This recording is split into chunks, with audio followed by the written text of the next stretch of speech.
satu A pula. L. Medulla ke medula sahaja. So satu L sahaja tau. Okay, kalau 2 L dia akan salahkan. Sebab saya takut pemeriksa awak yang awak dapat masuk PSPM nanti adalah pemeriksa yang betul-betul tengok skema, ikut skema je. Okay, so hati-hatilah. Sebab kalau English punya term tak apa, salah je. Ini bio punya term tak boleh lah. Right? So, name the 2 locations of chemoreceptors which detect changes in CO2 concentration. So chemoreceptors ni bukan sahaja detect CO2, tapi dia boleh at the same time juga H+, oksigen, pH-nya. Tahu, okay, perubahan semua ini chemical ni semua ni akan didetect oleh this chemoreceptor. So itu nama chemoreceptor, okay. So apa location dia? Carotid bodies dengan aortic bodies. Aortic pula. Aortic. C tau. Bodies. Okay. So dua ni kalau kamu nak tengok macam jap. Ingat tak dia punya location kat mana? Dekat aorta kan? Yang satu tu yang aortic bodies tu dekat aorta. Yang carotid bodies tu lebih kurang dekat the neck area. Okay, just nak ulang balik foto yang tak ingat kat mana benda tu terletak. Dekat sini. Ni nampak ni.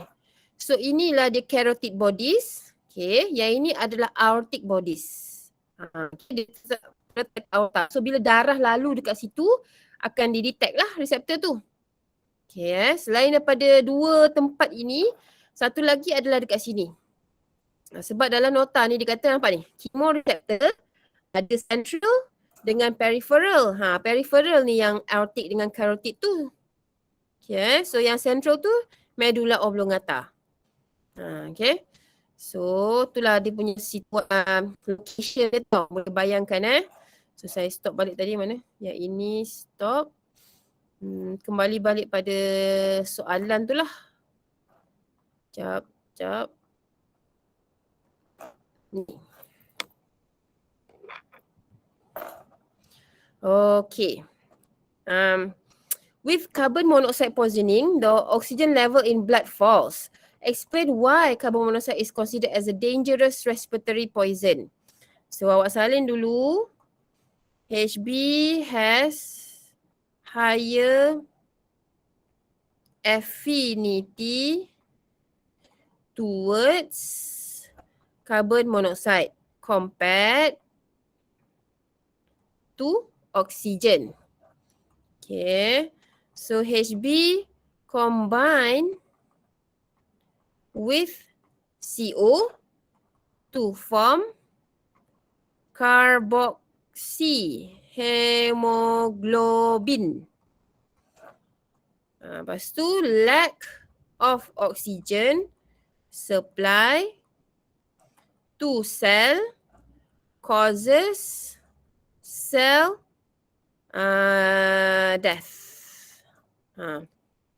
Okay. Soalan kejap. Okay, sama-sama awak salin ni. Awak ingat tak yang Rubisco? Rubisco yang dekat Kelvin cycle. Kelvin cycle dalam fotosintesis. Ingat tak ada satu cerita tu pasal yang photorespiration. Di mana bila tutup pintu, CO2 tak daripada luar tak boleh nak masuk. Oksigen banyak kan kat dalam kan, tak boleh nak keluar sebab pintu tu tutup. So Rubisco tu akan pilih oksigen. Sepatutnya dia kena pilih carbon dioxide. Tapi pintu tutup tu dia akan lebih tertarik pada oksigen. Sama case lah dengan yang ini. Okay, so dia akan pilih carbon monoxide berbanding dengan oksigen. Sepatutnya dia dengan oksigen.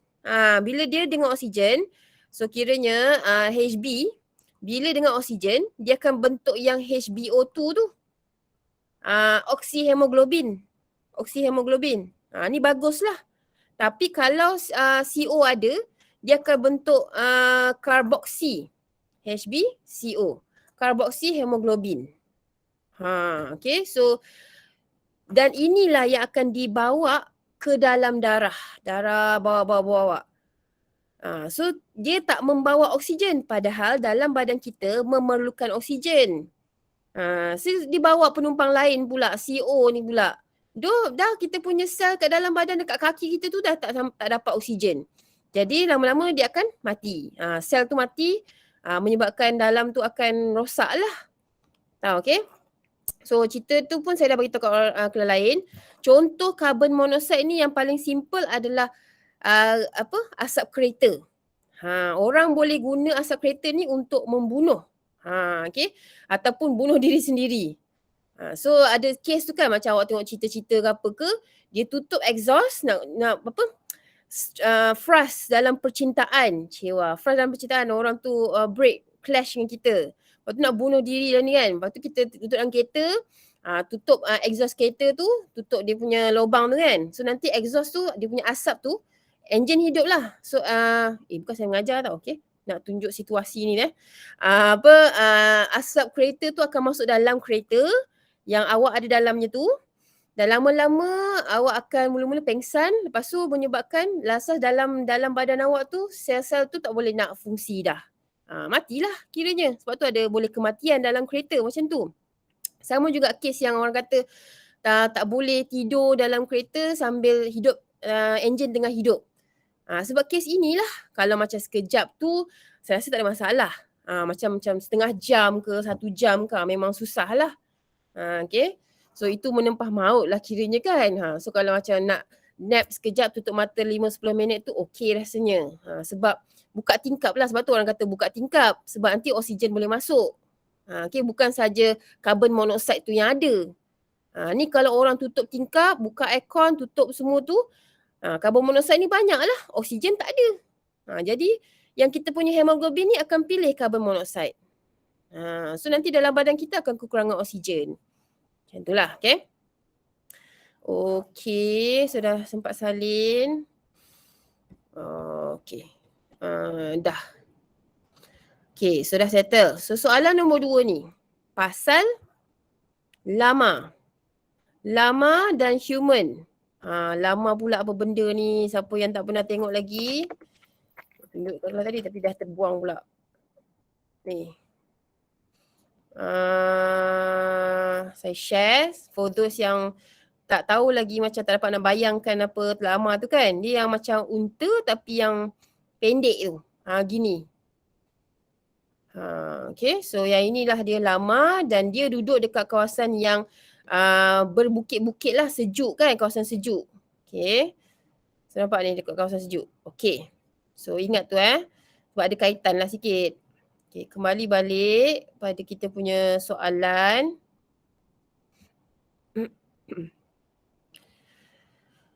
Okay, so dia bagi dalam dalam soalan ni ada table. Okay, ada table yang menunjukkan perbezaan antara darah lama dengan darah human. Saturation dia, maksudnya darah tu ditepukan dengan oksigen. Okay, kalau awak tengok dalam graf ni, okay, bila partial pressure dia kosong, makin meningkat ni, lama punya HbO2 makin lama makin meninggi terus, 8 terus 40, 71 terus jadinya. Okay, yang human pula 3, 10, sikit-sikit dia naik, 25, 50, 75. Sikit-sikit baru sama dengan lama ni. Okay, menunjukkan daripada graf tau, saya nak simpulkan sahajalah, belum kita jawab soalan lagi. Okay, so daripada graf ni kita boleh nampak yang darah lama ni dia higher affinity terhadap oksigen. Walaupun darah sama merah, tapi dia punya hemoglobin tu dia cekap untuk tangkap dan simpan oksigen tu.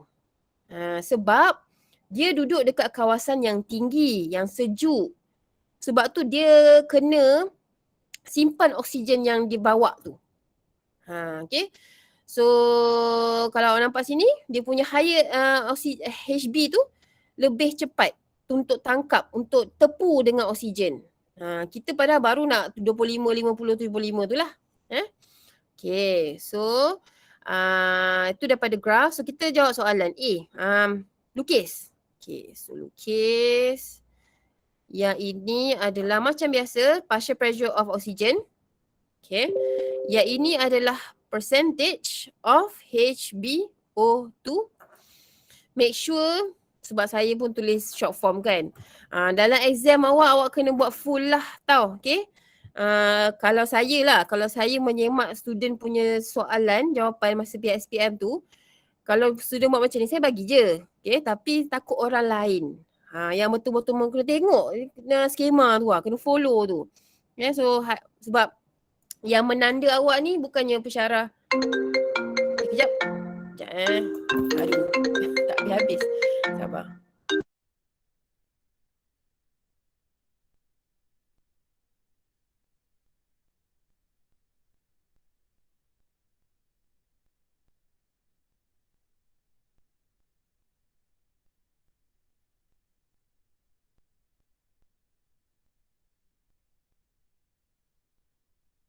Okay, sorry.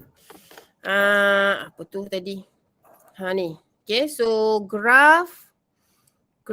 Jap. Okay, kembali balik. Nak lukis graph macam mana? So, kena lukis yang ini normal human yang macam ni lah. Human. Okay. Yang lama ni awak nak cakap macam mana? Awak ingat tak graph yang pasal ODC tu yang? ODC. Yang ada shift to the right, shift to the left tu. Sekejap saya tengok. Yang ni. Sabar duk berhenti play. Sebab nak tunjuk kan tak dapat bayangkan. Yang ni. Okay, kejap. Okay, so kalau yang tengah-tengah ini adalah yang normal punya. Okay, normal punya. Yang bila kita demam, kita exercise, dia akan shift to the right. Bermaksud darah kita akan lower affinity terhadap oksigen. Kenapa? Sebab bila kita tengah exercise, sel kita perlukan oksigen. Jadi HbO2 tu perlu dipisahkan. Okay, sebab tu dia shift to the right. Okay. Kalau shift to the left pula, bermaksud kita punya affinity Hb tu dengan oksigen tu sangat kuat. Dia kena increase affinity of the oxygen. So oksigen yang dilepas tu sangat kurang lah. Okay, so dia maksudnya dia pegang. Dia pegang oksigen tu. Hb tu pegang oksigen dengan kuat. Okay, ada dua situasi ni tau. Right. So, daripada soalan kita tadi, kembali balik pada soalan. Sorry. Sekejap. Mana tadi? Ni. Okay. Okay, so ada satu, ni normal. Begini dan begini. A, B. Mana graf lama? Yang tengah-tengah tu human. Graf lama mana satu? Jawab cepat. A ke B?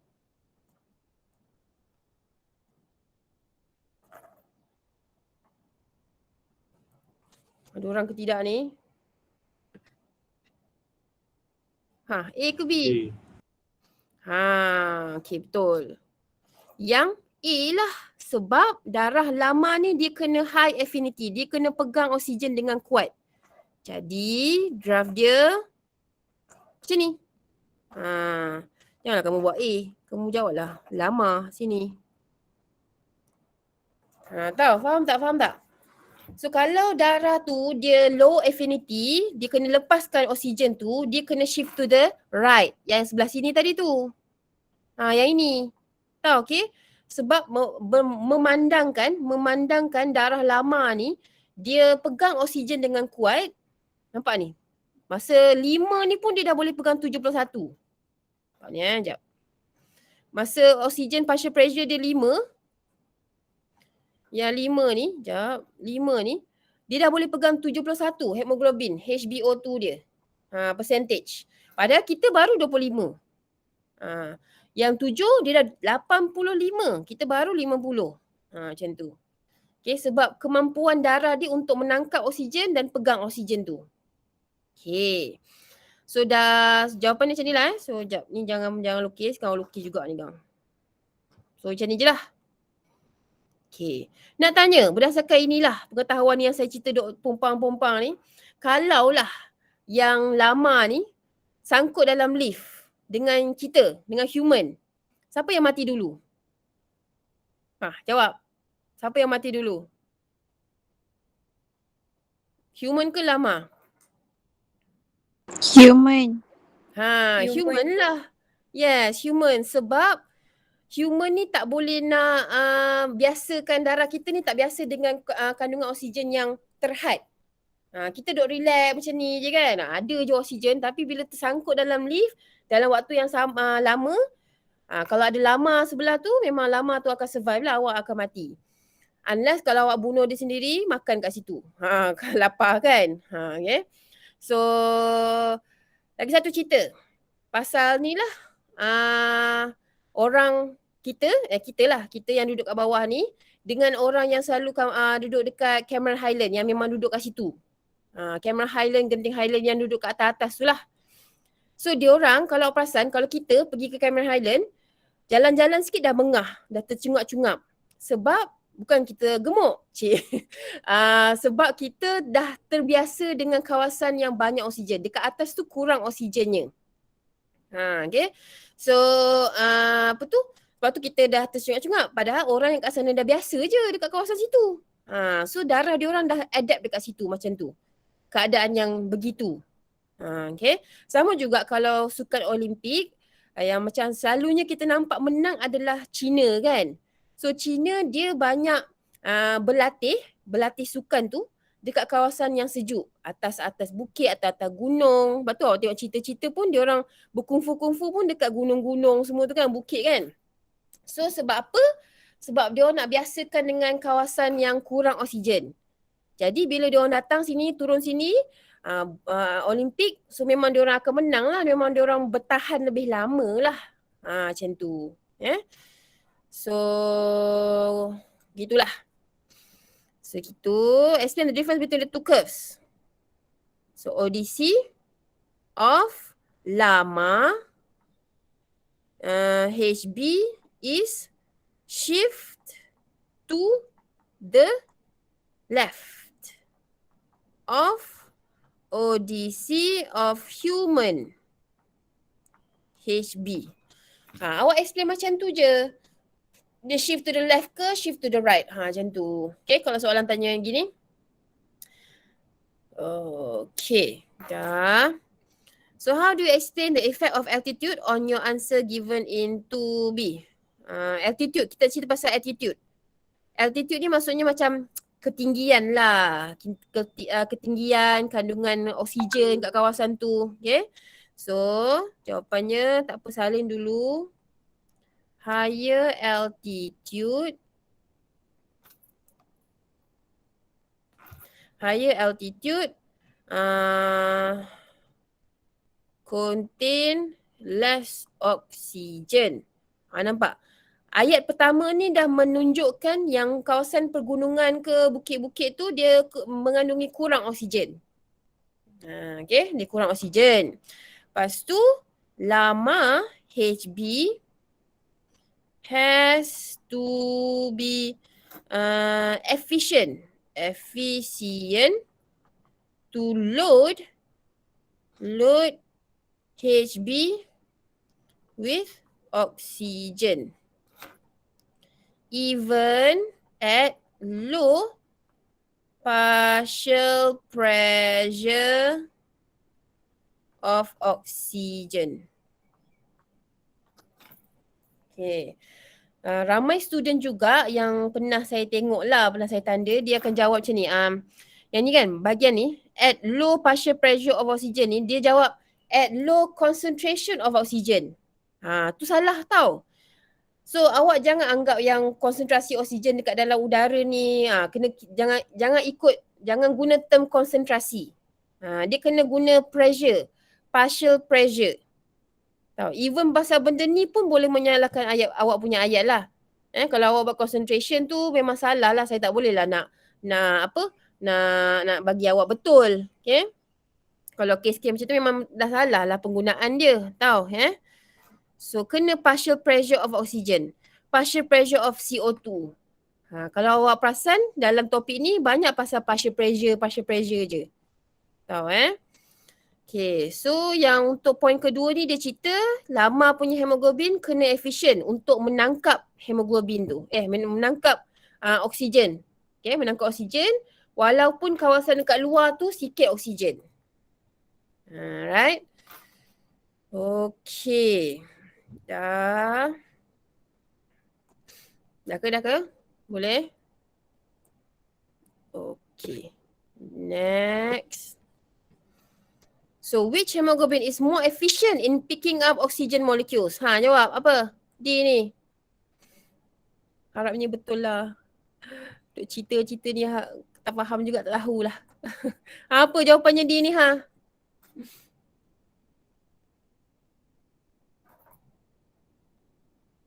Apa? Lama. Ni lama lah. Lama hemoglobin. Okay ada audisi adult hemoglobin. Okay. Draw oxygenation curve for myoglobin and adult hemoglobin in the concentration of carbon dioxide in the blood increase. Okay, ada beberapa poin lah. Dia nak myoglobin. Dia nak suruh awak lukis graf myoglobin. Dia nak suruh awak lukis graf hemoglobin. Bila masa partial pressure ataupun concentration dalam darah tau, bukannya partial pressure tau. So concentration boleh digunakan bila dalam darah. Okay. Kalau dekat udara tak boleh guna concentration tau. Okay. So concentration of CO2 dalam darah increase. Terus kita fikir yang graf tadi tu yang. Okay. Yang ada Bohr effect tu kan. So ada graf, ada shift to the right. Kan yang ini right. Yang ini shift to the left kan. Okay. So mana satu kita nak pilih? So ingat tak? Awak kena ingat lah sebenarnya ni benda ni. Okay. Right. Bila berlaku CO2 tinggi.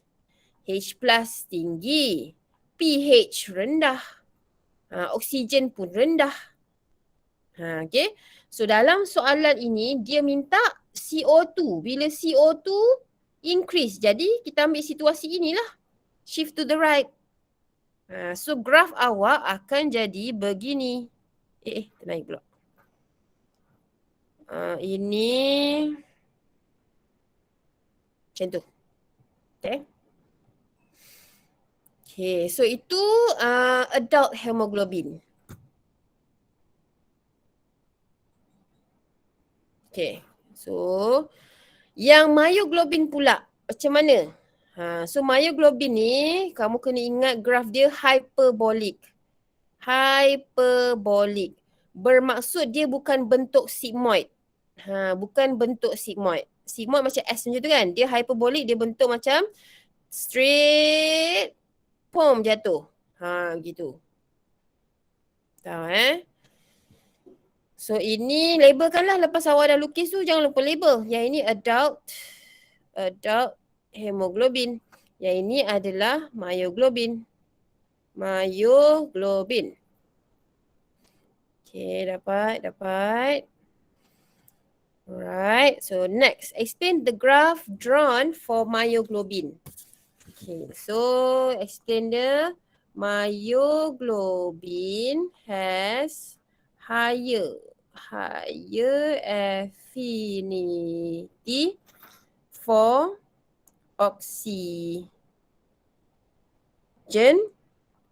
compared to adult hemoglobin. Okay, myoglobin has high affinity for oxygen compared to adult hemoglobin. Okay. Lepas tu point kedua, the ODC of myoglobin. Kan nampak kan myoglobin ni ODC jugalah, oxygen dissociation curve juga. Cuma dia akan shift to the left lah. Left. Okay. So selama ni yang kita belajar tu pasal Bohr effect tu dia shift to the right kan. CO2 tinggi semua tu kan. Tapi yang ini myoglobin dia akan shift to the left. Okay. So ODC of myoglobin shift to the left of adult Hemoglobin. Gitu. Saya tahu. Okay, salin.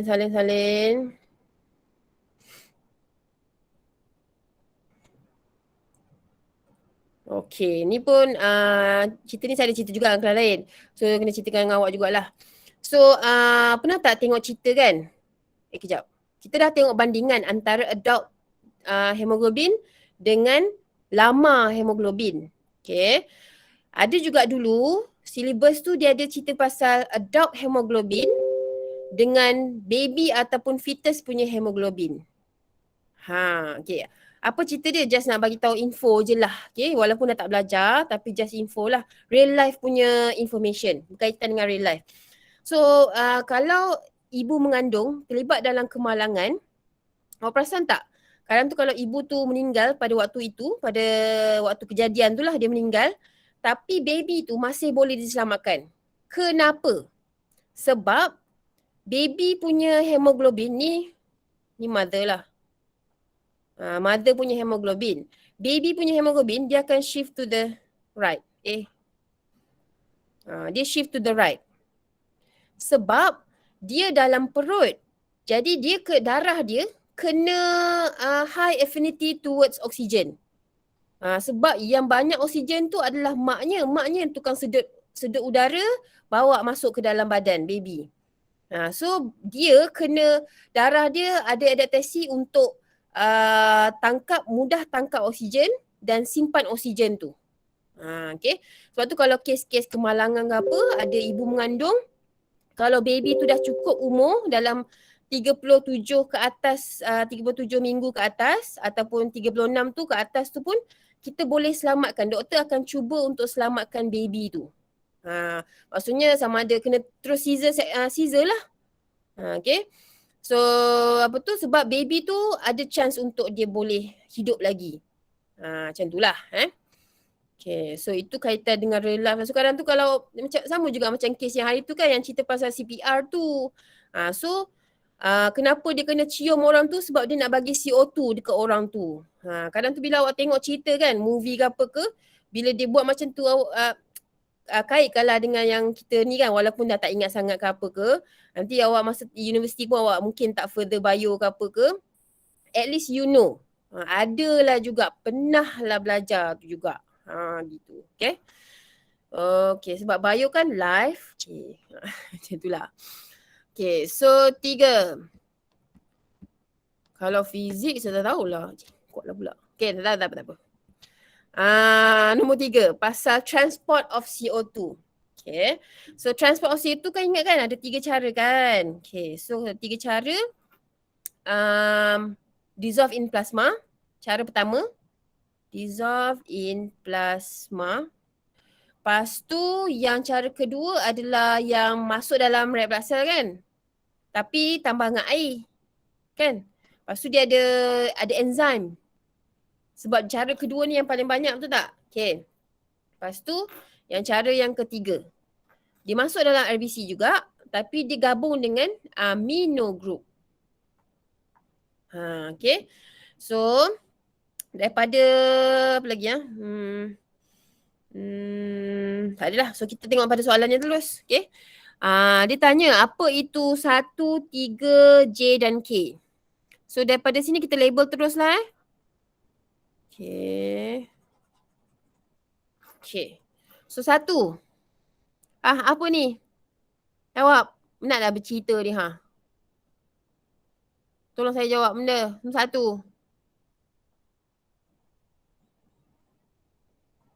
Apa? Tak tahu juga. H2CO3. Okay. Yang nombor 1 ni adalah H2CO3.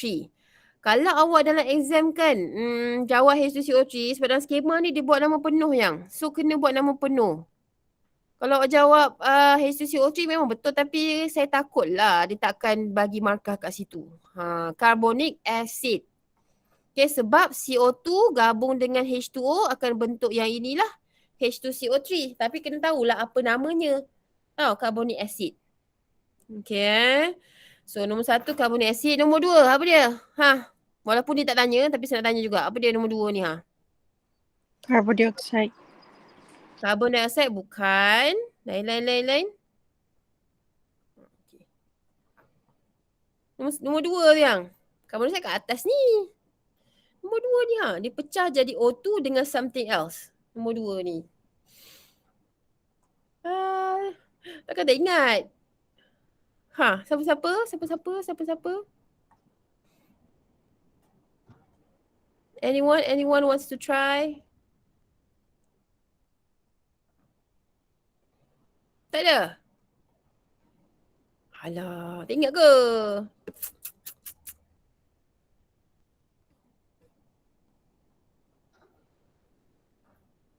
Cepat, bagi masa lagi ni. Apa yang akan kau, kalau malu nak sebut kat situ, tulis dekat chat tu. Aduh, susah betul. Apa?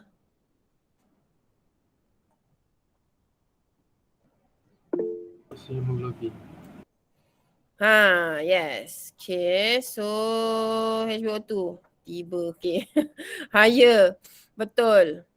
So yang ini HbO2, oksihemoglobin. Okay, oksihemoglobin, HbO2. Sebab kan dia nak pecahkan HbO2 tu, yang dissociate tu, yang kita duk cerita pasal graph dissociation curve tu, yang Hb dengan O2 ni lah. So O2 bila dia split jadi O2 dengan yang nombor 4 ni mestilah Hb. Okay. Nombor 2 ni adalah HbO2. Tahu Ataupun nama panjang dia apa? Oksihemoglobin. Okay, nombor 2 oksihemoglobin. Nombor 4 awak tulis tahu, contenglah sikit dalam buku tu. Saya dah tak muat ni. So nombor 4 ni adalah hemoglobin. Okay. Nombor 3 dia masuk lepas HCO3 minus keluar. Siapa yang masuk? Segan. Cl minus. Betul. Tulis Cl minus tapi make sure tulis nama penuh dia lah. Chloride ion. Chloride ion. So nombor 3 dia tanya. So chloride ion. Nombor, tak ada nombor dah. Nombor 4 dah. Yang J ni yang. J ni ya Allah, 2 kelas tak dapat detect apa dia J ni. Apa dia? Satu kelas ni. Apa dia J ni Cepat. J tambah oksigen jadi CO2 dengan air. Berlaku dekat tisu ataupun sel. Cepat. Anyone? Kelas ni pun tak dapat detect juga ke?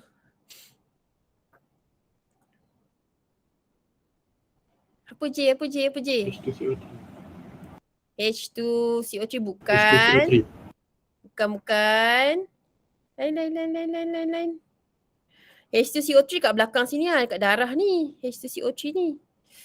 Lain. Yang dekat tisu dekat sel. Ditambah dengan oksigen, dapat CO2 yang kita hembuskan keluar dengan air, wap air tu. Sugar. Yes. CO2. Sugar ya, si baik. Adalah juga ni yang ingat. So J tu adalah glukos. Kalau CO2 tak boleh sebab dia dihasilkan. CO2 dihasilkan, okay? So ingat tak yang kita belajar cellular respiration? Yang tambah dengan oksigen undergo aerobic respiration. So glukos ni yang dia masuk apa? Glycolysis lah, Krebs cycle lah, etc tu lah. So J tu adalah glukos. Ni ramai student tak dapat detect ni tau. Okay, hati-hati Batu apa lagi? K. K ni adalah dekat line ni Apa dia K? Apa?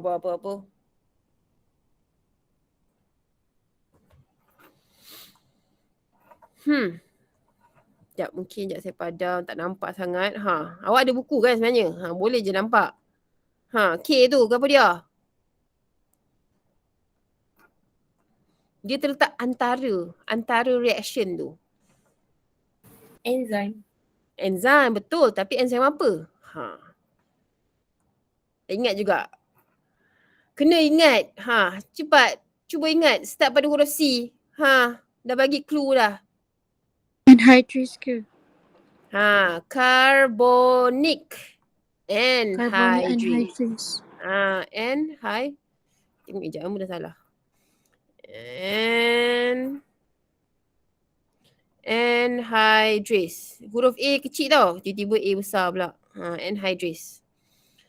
Okay, so apa-apa kalau label tu kan dia berada dekat tengah-tengah arrow tu mesti enzim. Tapi awak kena ingat lah apa enzimnya tu. Tahu So carbonic anhydrase Okay. Dapat salin Okay dah. So name the process of substance 3 entering the red blood cell as shown in figure 1. So apa proses yang chloride ion tadi tu masuk? Pastilah chloride ion shift. Okey, ni saya nak bagi tahu masa saya terangkan pasal yang ini saya sebut pasal chloride shift je kan, saya tak sebut chloride ion shift. Tapi since memandangkan dalam skema dia sebut chloride ion shift, kamu ikut yang inilah chloride ion shift. Tahu So jangan ikut apa yang saya cakap tu, awak kena ikut ni chloride ion shift sebab chloride ion tu yang akan keluar masuk. Okay. So next. Explain the importance of the process named in B. So apa importance dia? Ingat kan sebab dia nak neutralkan maintain electroneutrality. Dia nak maintainkan neutral charge tu. Kan si H2CO je saya patah balik kat sini tau. Sabar, nanti jadi saya patah balik. Kan yang ni HCO3 minus ni keluar, charge minus ni keluar. Jadi siapa nak meneutralkan charge-nya tu? Mestilah Cl minus. Sebab itulah jawapan dia maintain electroneutrality. Nak neutralkan balik. Okay. Dapat. Okay. So substance 4 joins with hydrogen ion. Describe the importance of this process. So substance 4 tu adalah apa tadi? HB kan? So substance 4 ni adalah HB, hemoglobin. So describe the importance of this process. So kenapa HB kena gabung dengan H+? Ingatkan yang pasal charge. Bukan charge, pasal pH. Okay, saya tengok balik pada gambar ni kejap. Bila CO2 tinggi, of course H+ akan tinggi. Bila H+ tinggi menyebabkan pH rendah. So siapa nak menaikkan balik pH? Yang HB ni lah. Tahu HB ni. So jawapan dia hari ni HB combine with H+. To form weak acid. Nama weak acid tu HHB. Hemoglobinic acid. Hemoglobinic acid. Okay. Poin kedua, kenapa nak kena buat nak bentuk HHB ni? To prevent the blood from becoming acidic. Sebab tak nak terlampau asid. Sebab nanti kalau terlampau asid tu akan bagi efek pada darah. Kenapa? Sebab darah kan polypeptide chain, protein. Protein kan boleh di-effect oleh asid, pH, temperature kan. So tak naklah nanti disebabkan oleh acidity tu, asid tu, dia akan mengubah bentuk darah tu. Rosak pula, tak dapat pula nak bawa oksigen. Macam itulah. Okay.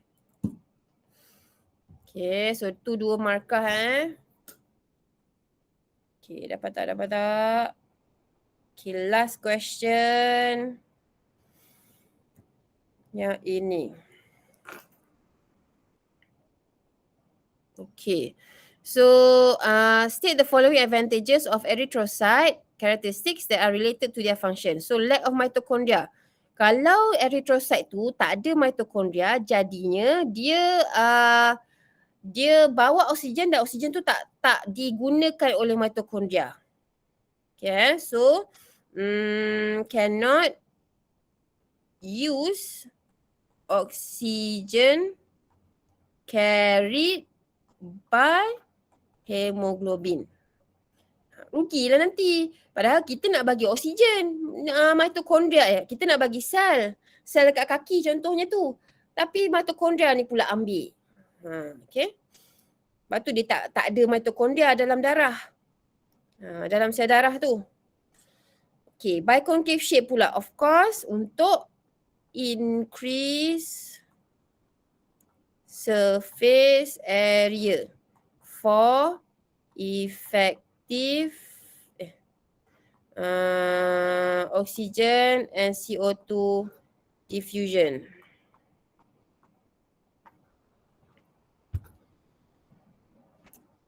Okay, dapat? Okay, so so saya nak tunjuk sikit lah, tunjuk je lah untuk esei ni. Untuk esei topical tau. Awak perasan tak soalan ni, respiratory rate ni, respiratory center control ni, in rate of breathing humans. In humans ni awak cerita yang pasal chemoreceptors. Lepas tu yang pasal intercostal muscle, dia akan detect dan dia akan kembangkan rib tu, increase the volume. So yang itu. Yang ini pula characteristic of hemoglobin as a respiratory pigment. Yang ini awak kena cerita pasal bentuk ataupun ciri-ciri hemoglobin tu. Dia ada quaternary structure. Dia ada 4 polypeptide chain. Ada 10 markah kan? So dia ada 4 polypeptide chain. Dia ada 4 heme group. Lepas tu setiap heme group tu boleh melekat pada satu oksigen. Okay, tu dah 4 point dah. Lepas tu apa lagi? Dia high affinity towards oxygen. So point-point macam tu lah. Okay. Okay. Yang ini stoma structure. Satu je. Stoma dengan opening. Yang stomatal opening and closing ni awak cerita pasal bukan hatch pula. Sugar starch. Starch, sugar, hypothesis. Dia 13 markah ni awak cerita yang during the day. So boleh bayangkan so saya bincang soalan macam tu je lah. Okay? During the night, during the day ada photosynthesis. Kan boleh tak bayangkan dia punya nota tu hari tu. Lepas tu ada glukos. Lepas tu bila glukos banyak, low water potential. Gitulah. So air daripada surrounding masuk, dia akan jadi cell wall tu tergit, stomata akan buka. Macam tu. Okay. Yang first ni pula, dia tanya apa? Stoma structure. So just terangkan dia punya bentuk lah. Yang dekat luar is thin. Thin and flexible. Okay. Yang belah dalam ni adalah thick and rigid. Gitu. Lepas tu dia ada chloroplast dalam dia. Lepas tu dia dikelilingi oleh, kalau awak ingat, saya ada sebut pasal ni. Subsidiary cell. So tengah-tengah ni ada stoma. Stomata ke stoma pun boleh juga. Gitulah point dia. Okay, boleh. So kalau dah tak ada apa-apa dan kalau dah sempat salin ni, dah boleh ni lah. Itu saja kelas untuk hari ni. So